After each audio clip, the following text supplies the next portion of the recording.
Então, hoje, eles estão há 2 anos com a gente, eles dobraram a capacidade. Eles executavam 2.500 cirurgias, mais ou menos. Hoje, eles executam 5.000 cirurgias. Sem aumentar Sem aumentar 5.000 recurso. cirurgias. nada. Só de analisar o dado. Só. O poder dos dados. Dizem que é o novo, que é o novo petróleo. Exatamente. Uma coisa, e aí você falou em democratização, né, que é o propósito. Hoje você atende, tem algum segmento que hoje demanda mais BI? Você percebe que isso está em vários segmentos da economia? Como é que isso tem caminhado aí? Legal.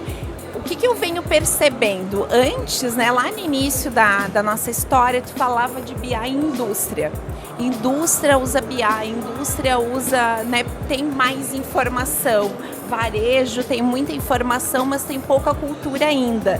Porque pela dinamicidade, ele vai achando que ele não tem tempo. E o que é interessante, né, pessoal? A gente hoje atende escritórios de advocacia. Pensa comigo, honorários de advogados.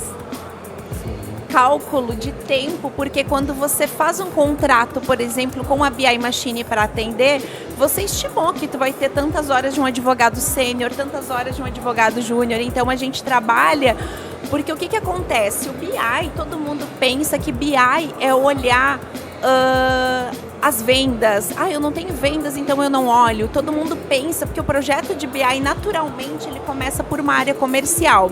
Uma área de geração de receita. Exatamente. Só que o que acontece? Eu olho sempre para uma operação, Ana, né, quando eu converso com o cliente, eu digo assim, a tua operação ela é simples.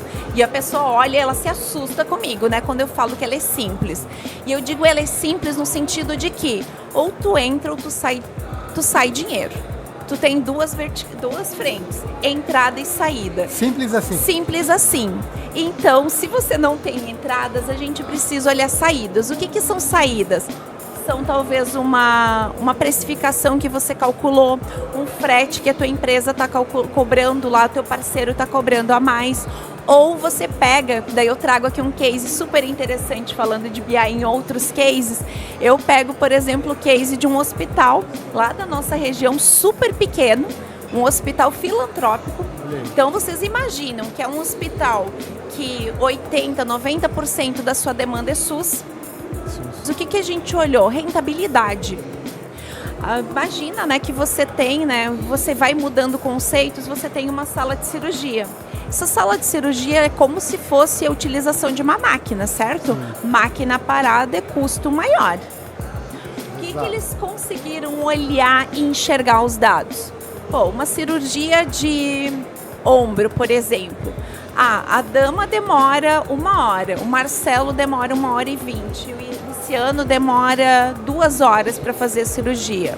Será que é uma complexidade? Quais são os padrões? O que tens que tu tem um custo maior dessa cirurgia de utilização, certo? Sim. Então começaram a entender um pouco mais os padrões e principalmente os tempos entre cirurgias para uma melhor utilização. Então eles saíram de uma média de utilização de 9 horas e hoje eles estão com 14 horas e pouco. E a nível nacional, tá, o diretor, o Paulinho, me trouxe um dado que, em média, a utilização de um centro cirúrgico é de 60%, ou seja, você tem uma capacidade de utilização muito maior. Só que sem enxergar o dado, você não olha, porque você não enxerga, por exemplo, os tempos entre as cirurgias. Tem uma parte de dado oculto, né? Exato! Então você olha que é um segmento, você perguntando de segmento, né? Um segmento talvez não convencional. Não convencional. Aonde também, falando em democratização de acesso, né? Aonde você tem sim um hospital onde não tenha tantos recursos, né? E eles podem investir num BI. E tem um outro ponto, então hoje eles estão há 2 anos com a gente, eles dobraram a capacidade. Eles executavam 2.500 cirurgias, mais ou menos.